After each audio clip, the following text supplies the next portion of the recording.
up till now we looked at the antenna as a source of electromagnetic wave. That is, we excited the antenna with a current and the effect of that was the radiation. The antenna is used for transmitting electromagnetic energy, but as we said at the beginning, antenna is a transducer which converts the electrical quantities like voltage and current into the electromagnetic fields and vice versa, that is electromagnetic quantities like electric and magnetic fields to the voltage and current. Today we investigate the characteristics of an antenna as a receiving transducer. That means when an electromagnetic wave is incident on an antenna, what kind of currents and voltages are induced in the antenna, how much power is received by the antenna, what kind of response the antenna has to incoming electromagnetic wave as a function of direction, as a function of polarization. These are the questions essentially we will investigate in this topic, what is called the receiving antenna. And then we will also define some relationship between the parameters of the transmitting and the receiving antenna. That means if we take an antenna and if we use that antenna for transmitting purpose and if we use the same antenna for the reception purpose, how the parameters of the transmitting and receiving antennas are related, some derivations will be carried out in this lecture. The properties of a transmitting and receiving antenna are related through what is called the reciprocity theorem. The theorem as such is beyond the scope of this course. However, just to get a gist of what the theorem says is that whatever properties the antenna has while it was in transmitting mode, the same properties it would have in the receiving mode also. What that means is, if the antenna had certain directions for maximum power, that means antenna was putting more power into certain directions, when the same antenna is used for reception purpose, the antenna will be capable of receiving more power from that direction compared to other direction when it was transmitting less power while transmitting mode. Also, if I look at the electric field and if I change the direction of the electric field keeping the direction of the wave same, then as the electric field changes, essentially the polarization is changing, and because of that the voltage induced into the antenna terminals will vary and the power delivered to the load connect to the antenna terminals will vary. So, we will have a response of the antenna to the incoming polarization also. So, again from the reciprocity theorem, the antenna will respond maximally to that polarization which it is capable of transmitting. That means the antenna has a state of polarization, and that is what we had said would be the state of polarization of the incoming wave to which the antenna respond maximally when we discuss the topic of polarization. So, the polarization characteristics also are same, identical for the transmitting and receiving antenna. So, as we said, the reciprocity theorem is beyond the level of this course. However, what we will do is we will try to validate these arguments which reciprocity theorem puts forward, that the antenna would have the same behavior while receiving as it was in transmitting, and that we can see for a simple dipole which we have investigated, that is the Hertz dipole. So, we see now the characteristics of the receiving antenna, and let us say if I have a Hertz dipole of some small length dl, some voltage is going to get generated between the terminals of this antenna. Let us say this voltage is called the VOC, open circuit voltage. Now, if the wave, which is a uniform plane wave, is incident on this antenna, and let us say the wave comes from this direction. So, this is the direction of the wave, and this is the transverse electromagnetic wave. So, you have an electric field which will be this is E. Let us say the dipole is oriented in the z direction as you have taken earlier. So, the wave is incident on this from an angle which is angle theta with respect to z axis. Now, due to this electric field, you have E dot dl. So, there is a voltage induced between this wire, piece of wire is the Hertz dipole, and that is the dot product of dl, which is the length of the dipole, and the electric field. So, as we can see from here, the E dot dl, the voltage VOC, that will be equal to E dot dl, where dl is the length of the antenna. So, here this length is dl.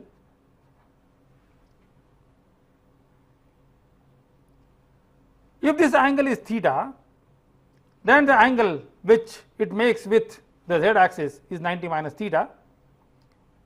So, the dot product of these two, that is the open circuit voltage, will be the electric field E dl into cos of pi by 2 minus theta, that is equal to E dl into sin theta. That means, when the wave is incident from this direction, when theta is equal to 90 degrees, the theta will be equal to 90 degrees. So, this quantity is 1. So, you will have a maximum voltage induced between the terminals of the antenna, whereas when the wave is incident from this direction, when theta equal to 0 or theta equal to pi, that time the voltage induced between the terminals of the antenna would be 0. So, then I can say that the reception pattern for this Hertz dipole will be having a directional dependence, which will be sin theta. So, it will get a maximum induction from the wave which is coming from this direction, theta equal to 90 degrees, that is perpendicular to it, and when the wave comes along the axis of the antenna, then the induced voltage will be 0, because dot product will be 0. So, if you recall, precisely same variation the antenna had while transmitting, that is the radiation pattern of this antenna was sin of theta for the Hertz dipole. So, this quantity sin of theta, which tells me now the variation of the open circuit voltage for this antenna as a function of the angle of the incoming uniform plane wave incident on this antenna, that variation is sin theta. So, we have a validation, that is the radiation characteristic, or what we call radiation pattern for a transmitting antenna, is identical to the directional dependence of the receiving antenna. So, this antenna is capable of giving you maximum field in theta equal to 90 degree direction. So, it receives also maximally from that direction. It does not put any radiation field in along the axis of the dipole. So, it does not receive also any field from the axis of the dipole. One can now say what is the effect of the polarization on this. So, again let us say, suppose the electric field was perpendicular to the plane of the paper. This electric field, when it comes here, this is perpendicular to the Hertz dipole. So, E dot dl is identically 0. So, when the E is perpendicular to this, you have the dot product equal to 0. So, no voltage is induced. You will have a voltage induced only by that component of the electric field which lies in the plane of the paper, because that is the one which is going to give you dot product with this.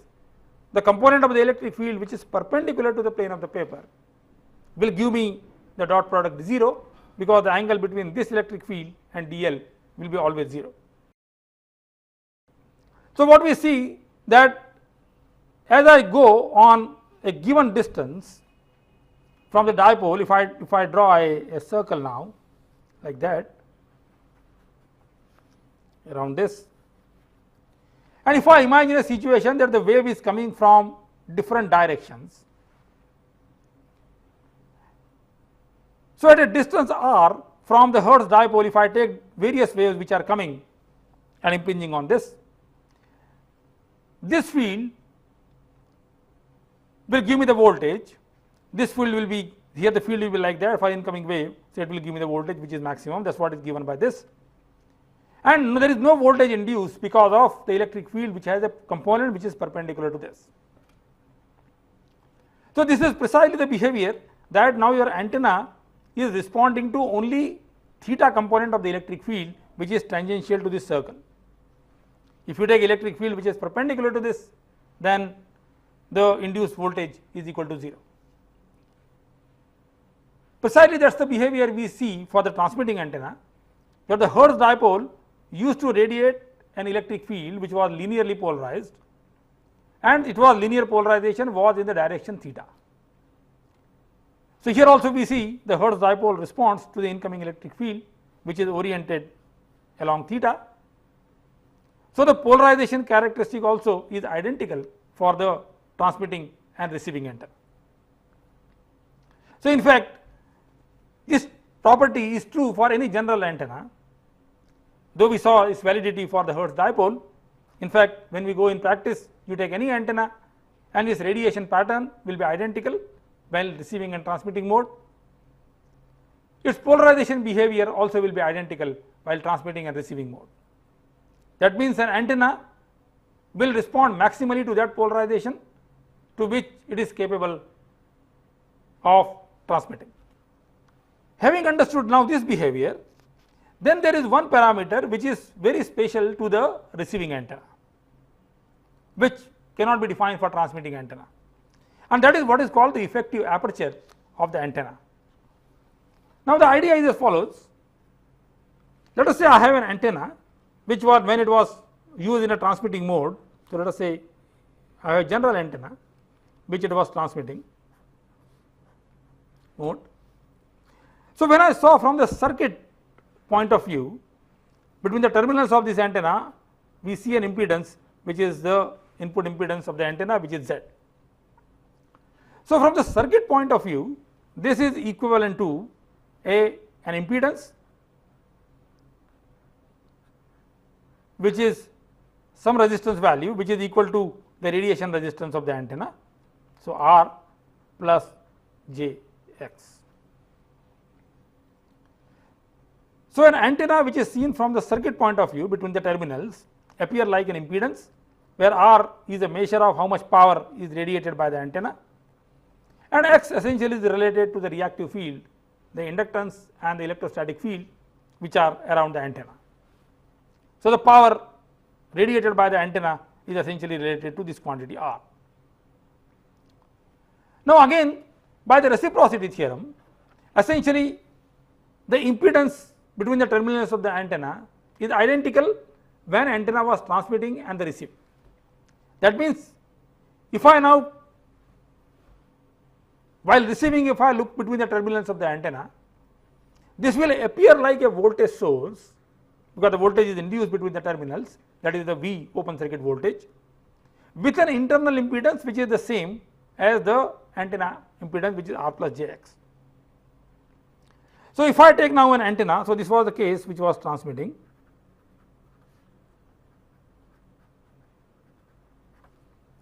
antenna.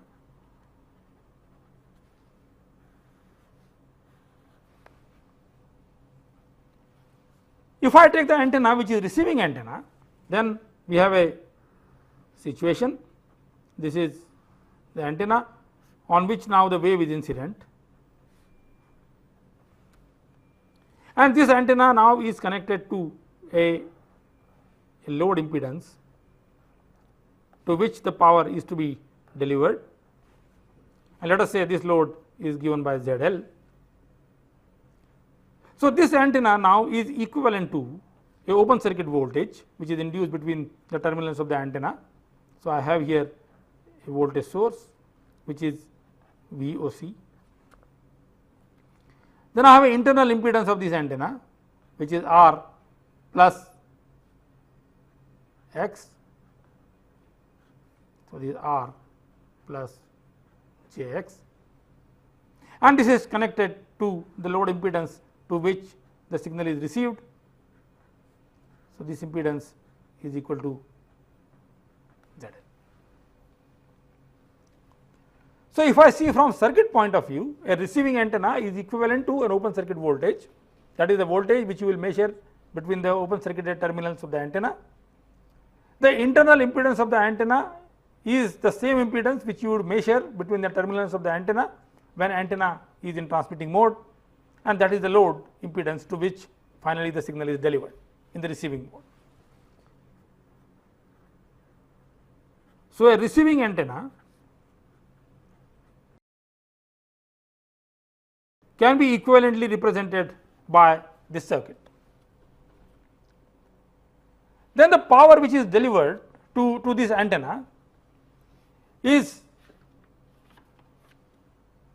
whenever there is a complex conjugate of this one, that is where the power is maximally delivered to this. So now let us assume that everything is perfectly matched, that is the wave which is incident on the antenna is coming from that direction for which the antenna has a maximum response. The polarization of the wave is adjusted in such a way that I get a maximum response. The load impedance is chosen in such a way that I have a complex conjugate match. That means that is the maximum power I can extract from this wave to this load. So from this antenna, under every match condition, polarization, direction of maximum radiation and the complex conjugate load, I get the maximum power. So I can say the maximum power delivered to the load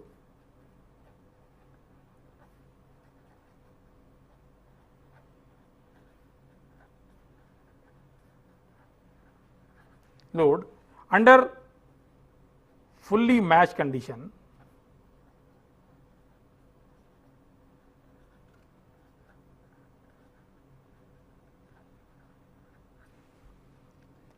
and fully matched condition means direction of maximum radiation, the polarization and the complex conjugate match, then the maximum power which you can extract will be equal to the V OC square divided by 4 R.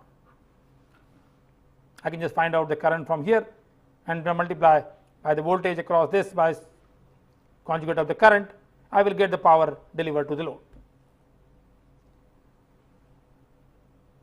So now I can ask a question, the wave which is incident on this antenna has a power density, what is called the pointing vector, and this antenna has extracted a power which is PL, that is the power which is made available to the load which is connected to the antenna. So if I take a ratio of this power which is delivered to the load by the pointing vector of this wave which is incident on the antenna, which has a unit of watts per meter square, I get a quantity which has a dimension of area. That quantity then I call is the effective aperture of my antenna, receiving antenna. So we say that if S is the power density of the wave,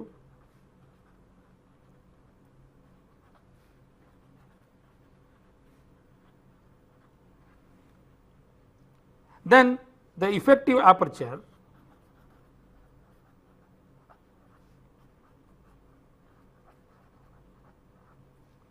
AE will be equal to the power delivered to the load under fully matched condition divided by the power density of the wave.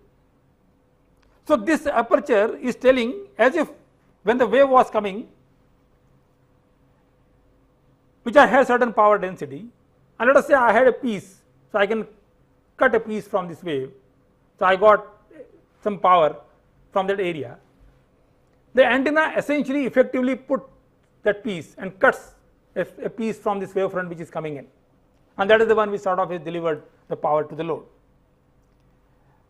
So this effective aperture in some cases is related to the physical area of the antenna, but by and large we cannot have a very direct relationship between the effective aperture and the physical area of the antenna. For example, when I take a thin antenna like a dipole, the physical area is extremely small, but I will still have the effective aperture which will be substantial because this can still deliver the power to the load. So this is a parameter which is a very unique parameter to the receiving antenna, because this quantity is not there for transmitting antenna. And then it would be interesting to find out what is the relationship of this effective aperture with the parameters of the transmitting antenna. And I knew for transmitting antenna, other than direction of maximum and radiation pattern, there was a quantity called directivity, which used to tell us the focusing power of an antenna in a given direction. It would be then interesting to ask a question, does it have any relation to the effective aperture or vice versa? That means, are the directivity and effective aperture related in some sense? If I make a physical antenna like a parabolic dish, yes, larger the antenna I make, the antenna beam becomes smaller, so directivity increases, and since this antenna parabolic dish has a large physical area, it appears as if it would have given you a larger effective area. So increasing the size of a parabolic dish antenna would give me higher directivity, it would give me the higher effective area also. So it looks intuitively possible that the effective area and directivity, they are in direct proportion in some sense, because if when one increases, the other quantity also is increasing, especially that is what it looks like for the parabolic dish. So what we do now, we essentially derive a general relation of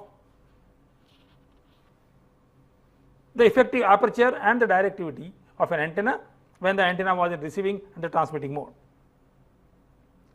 So for that, let us again go to the circuit model of the antenna. So let us say I have an antenna which is the transmitting antenna,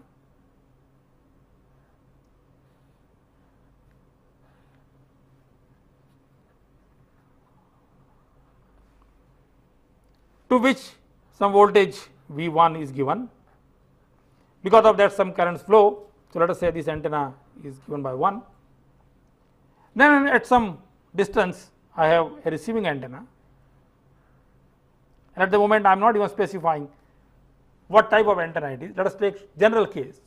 So I have some antenna here which is radiating, I have another antenna here which is receiving, and let us say this antenna is antenna 2. So this is the receiving antenna, and through radiation and other field you have here a coupling between these two antennas. So let us say there is some distance r between these two antennas, and you are having here a coupling through radiation. So the receiving antenna will essentially develop some voltage across the terminals, which will be connected to the load, and power will be delivered to the load. We can write down the equivalent circuit of this. So when I say V1 voltage is applied to this, some I1 current is going to flow, and the impedance, internal impedance of the antenna is Z1. So this is equivalent to an impedance which is Z1. So I have voltage here which is V1, because of that some current flows between the antenna terminals which is I1, and this impedance is Z1. And the effect of the coupling of the field between these two can be accounted for by electrical parameter, what is called the mutual impedance between these two. So I have between these two a quantity called mutual impedance,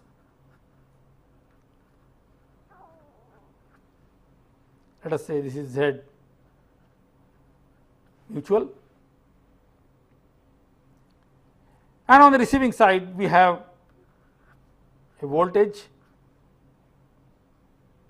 which is VOC, then it will have an internal impedance of the antenna which is say Z2, and it is connected to a load which is the complex conjugate of Z2. So this is Z2 conjugate. So a two antenna system, one receiving, one transmitting, essentially can be written equivalently like this, and this quantity which we have here Z mutual is reciprocal quantity. That means whatever is the mutual coupling between this antenna and this antenna, if you transmit this and receive this, I have this mutual impedance. The same thing is true when you transmit this and receive from this antenna. So Z mutual is a parameter which is independent of direction. That means from which antenna is transmitting and receiving, this Z mutual quantity is same from the reciprocity theorem. Then beyond this, then we can essentially use the circuit analysis to find out how much power is transmitted and so on. So, firstly, if the current which is flowing into this circuit is I1 and this is Z mutual, that means this tells me what is the voltage induced into this because of this current, that is what is the thing which is given by Z mutual. So, ZOC is Z mutual into I1. So, by definition I get the open circuit voltage VOC is equal to Z mutual into I1.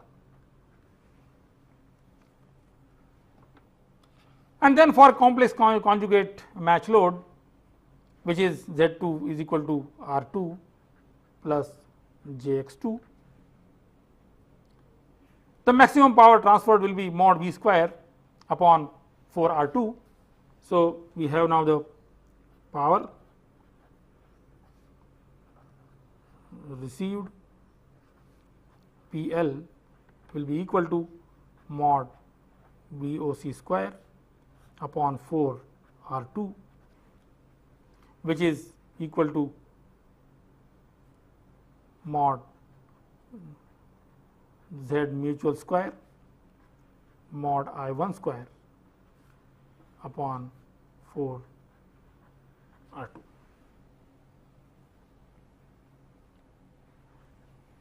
How much is the power transmitted by the antenna? The power transmitted by the antenna corresponds to the radiation resistance of this antenna. So, if I say Z1 is R1 plus JX1, then the power transferred will be mod I1 square into R1. So, we have power transmitted by the antenna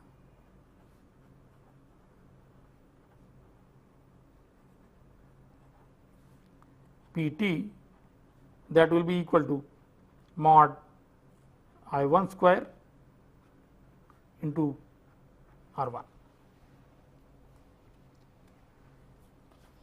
Now, this power goes into the space, induces a voltage here, that we have traveled a distance of R, and as we have seen from the antenna, there is a spherical wave which is created by the antenna. So, you are having a power density which varies as total power divided by 4 pi r square if the antenna is isotropic. If the antenna has a directivity, then the power density will be enhanced by directivity in the maximum direction. So, if I say that these two antenna systems are perfectly aligned to look into each other for maximum radiation, that means they are completely matched again in terms of their radiation patterns.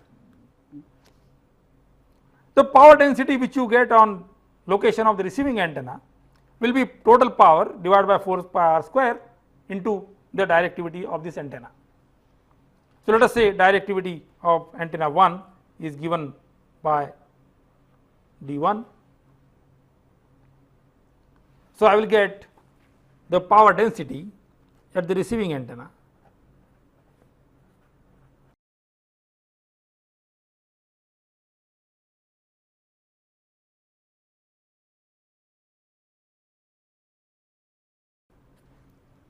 that is S, that will be equal to the power radiated multiplied by directivity D1 divided by 4 pi r square.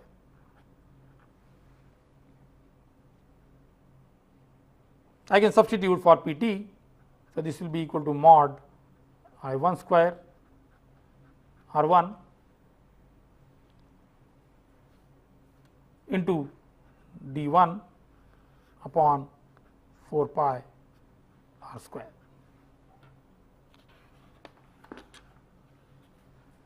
Now, as you have defined the PL by S, that is the effective aperture. So, I can write the power received from this will be the effective aperture into the power density.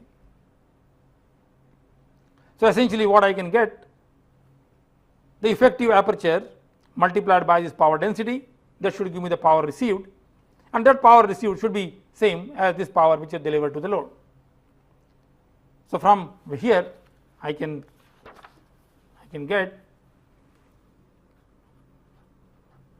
power received by receiving antenna, that will be equal to the power density multiplied by the effective aperture of antenna 2.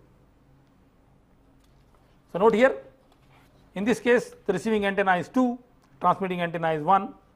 So, one has a directivity parameter, the receiving antenna has effective parameter which is effective aperture, and that we are calling as AE2. So, this antenna is having effective area which is AE2. So, I can substitute now for S. So, this quantity would be mod I1 square R1 D1 upon 4 pi R square into effective area for aperture 2 or antenna 2. Now, as we said, this received power must be same as the power which is delivered to the load under fully matched condition. So, we can equate these two to get Z mutual square mod I1 square divided by 4 R2, that is equal to this quantity which is mod I1 square R1 D1 AE2 divided by 4 pi R square. From here I can calculate this quantity Z mutual. So, I get from here Z mutual square, I1 square will cancel. So, you will get 4 will cancel with this. So, you will get R1 R2 D1 AE2 divided by pi R square.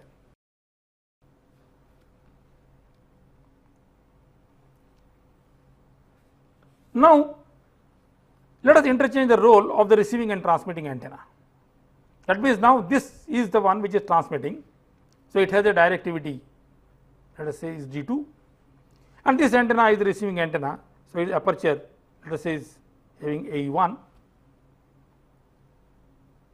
and Z mutual parameter which we have defined, which is the mutual impedance between the two antenna, is same whether this is transmitting or this is transmitting. So, I can calculate this quantity Z mutual now from taking this antenna as transmitting and this antenna as receiving antenna.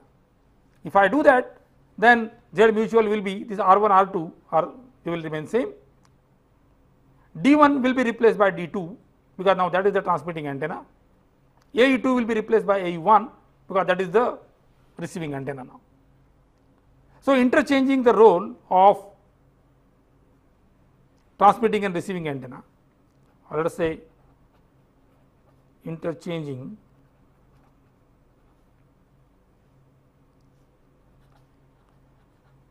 roles of antenna 1 and 2. That means, now 2 is transmitting antenna and 1 is receiving antenna. We can get Z mutual square, that is R1 R2 D2 AE1 divided by pi R square.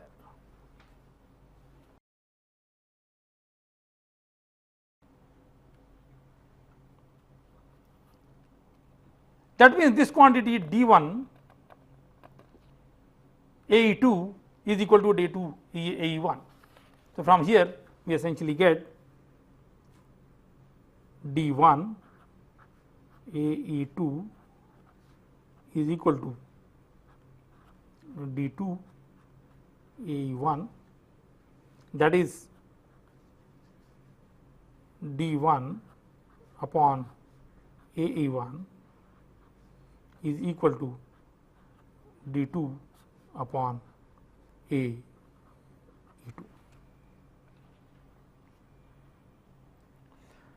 Now, since we have not considered here a specific antenna, this relation, that the directivity of an antenna and the effective aperture, this ratio of these two must be independent of what antenna antenna pair we choose. That means this quantity d, or directivity of an antenna and this effective aperture, this quantity must be a constant quantity, because this ratio now is independent of which antenna pair you take. So, this quantity must be some constant, let us say k, whose value if we evaluate for one antenna, then essentially we got a relationship between directivity and the effective aperture in general for any antenna. So, first thing what we note from this derivation, that is for an antenna is directivity and the effective aperture, they are directly proportional to each other through this constant k, and that constant k we can evaluate by finding out the directivity on the effective aperture for any one antenna.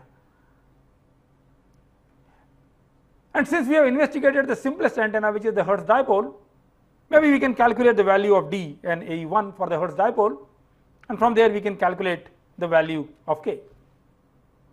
So, let us say for Hertz dipole,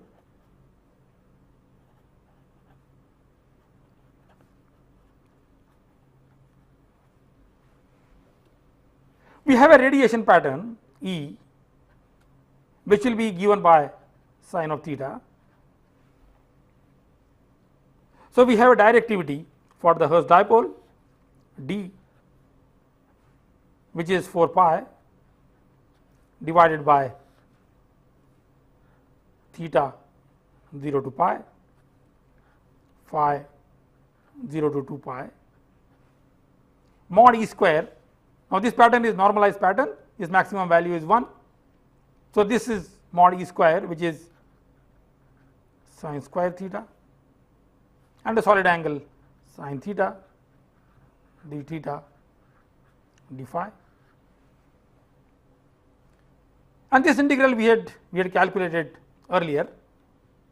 So, this quantity, this will give me 2 pi over phi. So, this is 4 pi upon 2 pi integral 0 to pi sine cube theta d theta.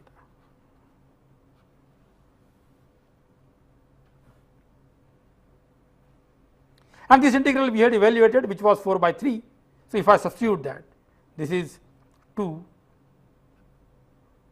upon 4 by 3, that is equal to 3 by 2. So, the directivity of the Hertz dipole is 3 by 2. We can calculate the effective aperture also for the Hertz dipole when the wave is incident, so that the maximum voltage is induced. So, let us say we have a Hertz dipole and the wave which is incident from the maximum direction, which is this direction, has an electric field which is E. So, the Poynting vector S for this will be mod E square upon eta, where eta is the intrinsic impedance of the medium. So, which is equal to mod E square divided by 120 pi, where 120 pi is the intrinsic impedance of the medium. What is the voltage induced because of this electric field in this, which is E dot dl. So, if the length of this Hertz dipole is, let us say, L, then the VOC from here, VOC open circuit voltage, that will be equal to E into L.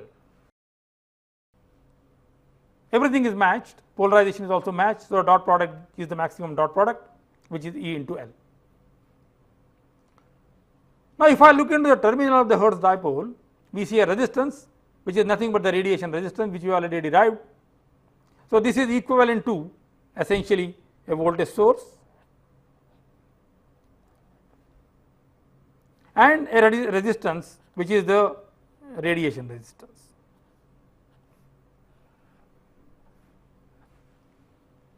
So, the maximum power which I can extract now from here, that is PL from this antenna, that will be mod VOC square divided by 4 resistance, which is nothing but the radiation resistance of the Hertz dipole.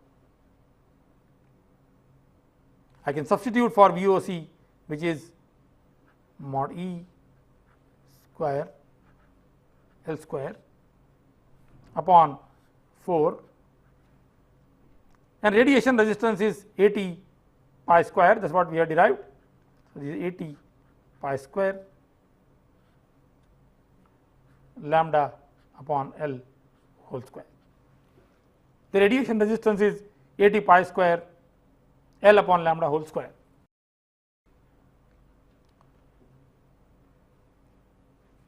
So, now I know the Poynting vector of this, the wave which is coming and incident on the antenna. I also know the power which can be maximally extracted from the Hertz dipole, which is given by this. So, for this antenna, the effective aperture A effective will be PL divided by the Poynting vector. So, that will be the E square will cancel, the L square has cancelled with this. So, I get from here lambda square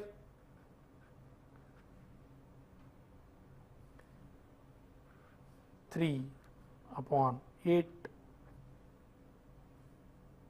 lambda square upon pi. Firstly, the interesting thing to note here is that for the Hertz dipole, the effective aperture is independent of the length of the dipole. You see nowhere the length is coming into picture. That means, as long as the current is uniform across the dipole, the assumption of Hertz dipole is valid. The effective aperture has nothing to do with the physical size of the antenna. That is a very interesting property of the Hertz dipole. And same is true also for the directivity of the Hertz dipole. The directivity also is not a function of the length of the antenna. So, both these quantities for the Hertz dipole, the directivity and the effective aperture, they are not functions of the physical size of the antenna.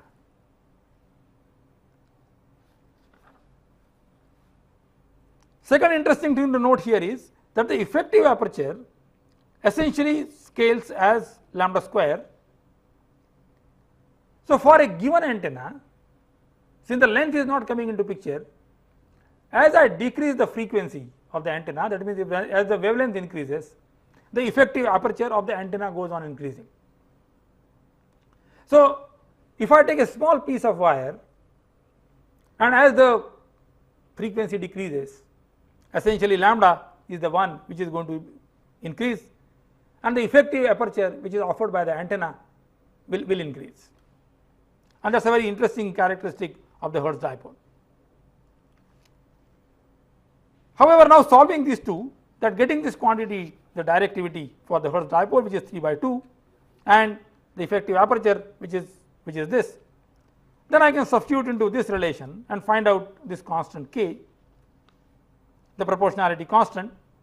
So, we get now the proportionality constant k, that is the directivity which is 3 upon 2 divided by the effective aperture which is 3 by 8 lambda square upon pi.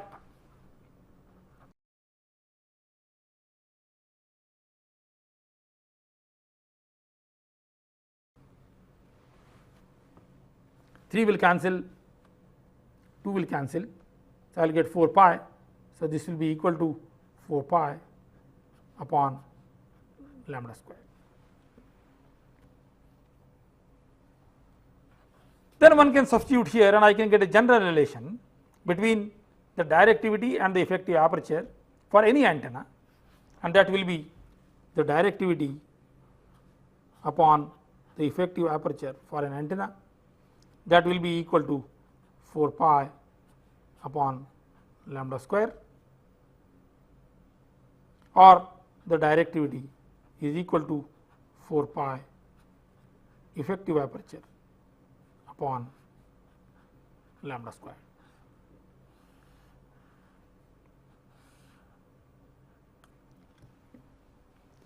This is the relation which essentially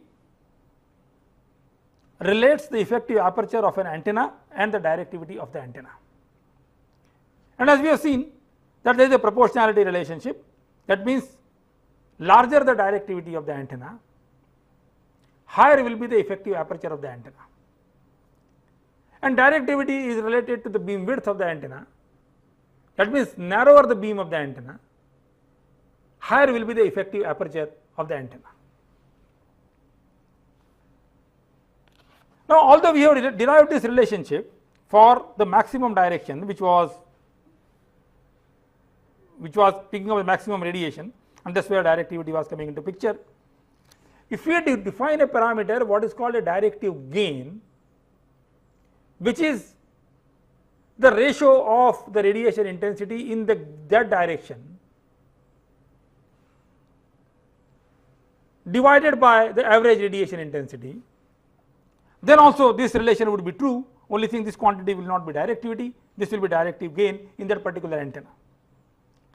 So now we can say that when antenna is given, of course when everything is matched, I get effective aperture, I get directivity of the antenna, but then I can say that, well, if I do not have a radiation coming from the direction of maximum reception, but suppose it was coming from some arbitrary direction, antenna is not going to respond maximally, and so was the case when the antenna was transmitting, it would not have transmitted maximum field in that direction, but it would have given me some enhancement or decrease in that direction, which I call the directive gain. So if the antenna is receiving a wave from some angle theta phi, so let us say I have some antenna here and the wave is coming from some angle which is theta and phi. So then I can define the effective aperture which the antenna offers to this wave coming from theta phi direction, that effective aperture is E, which is a function of theta phi. And I have a directive gain also for this antenna when the antenna is transmitting, which has a variation which is theta phi. This relation is true for any direction and for any antenna. So we can say that the directive gain of any antenna is equal to 4 pi effective aperture for that direction divided by lambda square. When we take a direction which is for the maximum reception or maximum radiation, the G will become equal to directivity. This will become the effective aperture of the antenna for maximum radiation. That will give me essentially this relation, which is this. So the relationship between the directive gain, this quantity we can call then as the directive gain, maximum value of G theta phi is nothing but your directivity.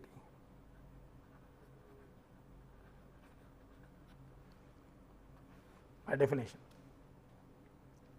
So this relation is a very useful relation in the antenna analysis, because it relates essentially the parameters of an antenna when in transmitting mode and its parameter when the antenna is in receiving mode.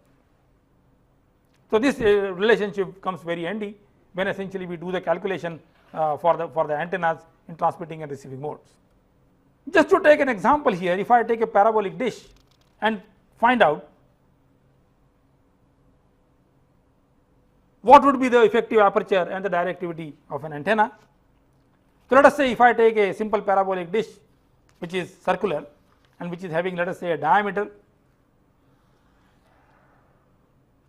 which is diameter d, the beam which is produced by this antenna is approximately in radians, it is lambda upon d. So, you get theta produced by this will be approximately the beam width or the half power beam width will be lambda upon d radians. This is a circular beam, so I can get the area of this beam essentially pi into theta upon 2 whole square. So, I can get now the directivity for this antenna, which will be equal to 4 pi upon the solid angle of the beam, which is approximately pi into lambda upon 2d whole square. So, from here the pi will cancel. So, this you will get 4 into 16 d square upon lambda square. So, what should be the effective aperture of this antenna? A effective, that will be equal to lambda square upon 4 pi into d. So, that is equal to lambda square upon 4 pi into the directivity of the antenna, which is 16 d square upon lambda square. Lambda square will cancel. So, this will be equal to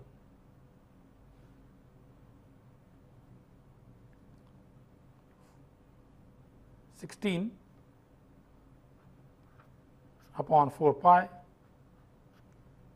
into d square. So, this quantity if you see, it is close to about d square, and so is the physical area. If I calculate, it is pi upon 4 d square. So, this quantity now is very close, or if I cancel this, this will become 4. So, this will be equal to 4 d square upon pi. So, the physical area of this parabolic dish is very close to the effective aperture for this antenna. However, as I mentioned, this relationship is only true for the antennas which are having aperture kind of thing. In general, when I take the dipole which are very thin, the physical area is very small, but its effective area could be large depending upon its directivity or the length of the dipole and so on. So, this relation which we derived today between the directivity of an antenna and the effective aperture is an extremely important relation, because using this relation then I can go from properties of a transmitting antenna to the receiving antenna and vice versa.